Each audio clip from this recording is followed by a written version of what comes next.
السلام علیکم دوستو، ایک بار پھر آپ کی خدمت میں حاضر ہیں۔ آج ایک مختصر سا موضوع ہے اور وہ ہے جناب سابق وزیر خزانہ اسحاق ڈار کا سینٹ میں ایک تازہ ترین بیان۔ ایک طرف تو انہوں نے اس بیان میں بڑی تفصیل کے ساتھ بتایا پاکستان کے گردشی قرضے یعنی جو انرجی سیکٹر کے مسائل ہیں اس کے حوالے سے، اور دوسری طرف انہوں نے ایک اور بڑا ہی ایک لحاظ سے خوفناک موضوع چھیڑا، اور وہ ہے پاکستان میں جاری دہشت گردی اور اس حوالے سے گزشتہ حکومتوں کے اقدامات۔ انہوں نے یہ کہا کہ 2014 دسمبر میں جو آرمی پبلک اسکول حملے نے پوری قوم کو ہلا کر رکھ دیا تھا۔ آپ کو یاد ہے کہ 16 دسمبر 2014 میں آرمی پبلک اسکول پہ حملہ ہوا اور اس میں کوئی 150 سے زائد جانیں ضائع ہوئیں، بچے اور اس میں ٹیچرز بھی شامل تھے۔ تو اسحاق ڈار نے آج تقریر میں یہ کہا کہ جیسے سانحہ APS آرمی پبلک اسکول کے بعد قوم مل کے بیٹھی تھی، ویسے ہی اب دوبارہ بیٹھنا چاہیے۔ ان کیمرہ سیشن میں پارلیمنٹ کو سب کچھ بتایا جائے کہ کس نے کہا تھا کہ دہشت گردی کے درجنوں واقعات میں ملوث لوگوں سے مذاکرات کریں۔ پچھلے 20 سال کے حقائق سامنے آنے چاہیے، حالات یہاں تک کیوں پہنچے۔ اس معاملے پر میں سیاست نہیں کرنا چاہتا بقول اسحاق ڈار کے، لیکن ہمیں پتہ تو چلے کہ آخر غلطیاں کیا ہوئی ہیں اور کس نے کہا تھا کہ درجنوں واقعات میں ملوث لوگوں سے مذاکرات کرے، اور جو حقائق ہیں وہ بہرحال سامنے آنے چاہیے کہ نوبت یہاں تک کیوں پہنچی اور کیوں مسلسل حالات خراب ہوتے چلے گئے ہیں۔ لیکن اس حوالے سے انہوں نے اسحاق ڈار صاحب نے جو ایک مسئلہ چھیڑا ہے وہ بڑا حساس نوعیت کا ہے۔ یعنی انہوں نے کہا کہ کس نے کہا تھا کہ بہت سارے جرائم میں دہشت گردی کے واقعات میں ملوث مجرموں کو چھوڑا جائے۔ تو جناب بڑی دلچسپ بات ہے، بڑا دلچسپ مطالبہ ہے، اور سوال یہ ہے کہ یہ مطالبہ وہ کس سے کر رہے ہیں کہ مل بیٹھیں اور ہمیں پچھلے 20 سال کا جواب دیں۔ پچھلے 20 سال میں تو آپ کو پتہ ہے کہ 2008 تک جنرل پرویز مشرف کی حکومت تھی، اس کے بعد پیپلز پارٹی اور PMLN کی حکومت رہی، اور دلچسپ بات یہ ہے کہ جو دہشت گردی میں ملوث لوگوں کو چھوڑنے کی بات کر رہے ہیں وہ بھی لوگ اس وقت چھوڑے گئے یا مذاکرات اس وقت ہوئے جب PMLN اور PDM کی حکومت تھی برسر اقتدار۔ یعنی ان کا اشارہ تھا کہ تحریک طالبان پاکستان کے ساتھ مذاکرات کیوں کیے، کس نے کیے، اور اس سے متعلق جو قیدی تھے ان کو کیوں چھوڑا گیا، اور یہ کہ قوم کو پتہ چلنا چاہیے اور سینٹ اور قومی اسمبلی سے کیوں نہیں پوچھا گیا۔ تو ہم تھوڑا سا ریکیپ کر لیتے ہیں کہ دراصل مذاکرات کا آغاز TTP کے ساتھ جو عمل تھا وہ شروع ہوا تھا مارچ 2021 میں، جب جنرل فیض حمید نے افغان طالبان کے ساتھ کوئی بات چیت کی تھی، اور اس کے بعد ایک کمیشن تشکیل دیا گیا تھا۔ یعنی ملا ہیبت اللہ نے ایک کمیشن تشکیل دیا تاکہ وہ پاکستان اور تحریک طالبان پاکستان کے درمیان مذاکرات کو فیسیلیٹیٹ کر سکیں۔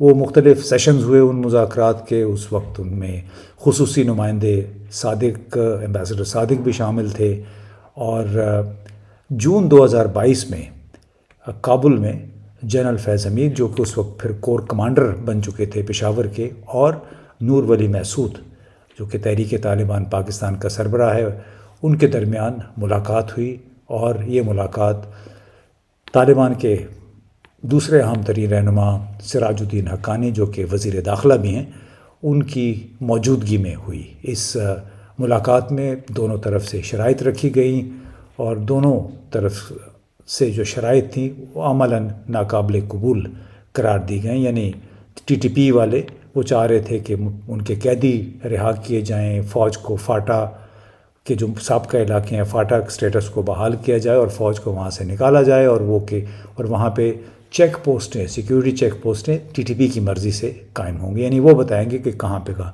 جبکہ پاکستان کا یہ مطالبہ رہا کہ آپ ان کو تنظیم کو ختم کریں، پاکستان کے آئین کو مانیں، مین سٹریم میں آ جائیں اور اسلحہ پھینک دیں۔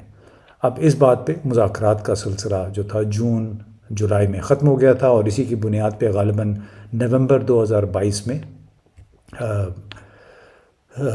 ٹی ٹی پی نے وہ اپنا جو سیز فائر معاہدہ تھا وہ ختم کر دیا یک طرفہ طور پہ 29 نومبر 2022 میں۔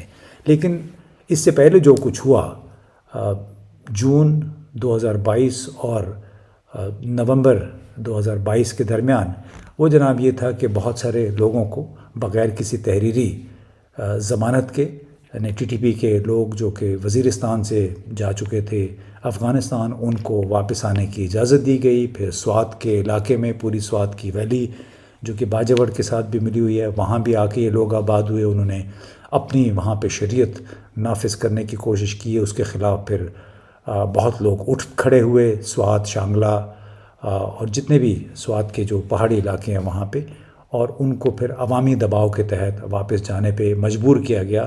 یہ وہ فیصلہ تھا جو اس وقت جنرل باجوہ تھے فوج کے سربراہ، اور فیض حمید ابھی بھی کور کمانڈر تھے، ان کی موجودگی میں ہوا تھا۔ تو اب سوال یہ پیدا ہوتا ہے کہ سینیٹر اسحاق ڈار صاحب نے یہ مطالبہ کیوں کیا ہے، اور کس سے وہ مطالبہ کر رہے ہیں؟ اپنی حکومت سے جو کہ جون 2022 میں برسر اقتدار تھی، جو کہ 9 اگست 2023 کو ختم ہوئی ہے۔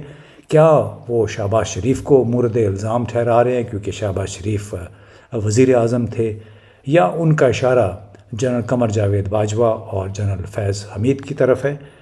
کم و بیش وہی الفاظ ادا کیے ہیں اسحاق ڈار نے جن کا اظہار سابق وزیر اعظم نواز شریف نے لندن روانگی سے قبل کیا تھا۔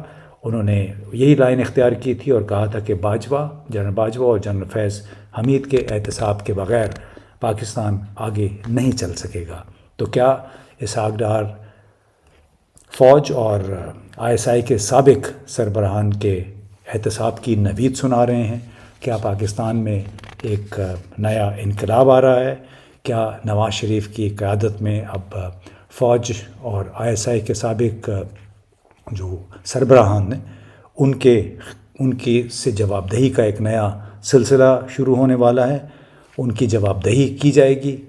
یہ تو بہت بڑا پاکستان میں انقلاب آ جائے گا اگر ایسا ہو گیا۔ لیکن آپ کو معلوم ہے کہ اس کو کہتے ہیں کہ there are many slips between the cup and the lips, کہ جب اصل معاملہ تو اس وقت ہوتا ہے جو عمل درآمد کی بات آتی ہے۔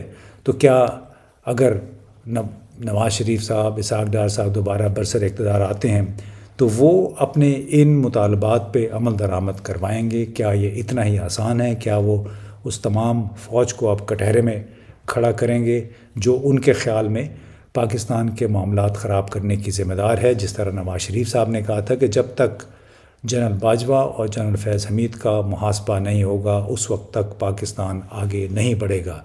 اگر ایسا ہی ہے اور اس بات پہ وہ عمل درآمد کروا لیتے ہیں تو یقیناً یہ پھر پاکستان میں ایک نئے دور کا آغاز ہوگا۔ اب دیکھنا یہ ہے کہ یہ دور اصل میں کب شروع ہوتا ہے اور شروع ہوتا بھی ہے یا نہیں۔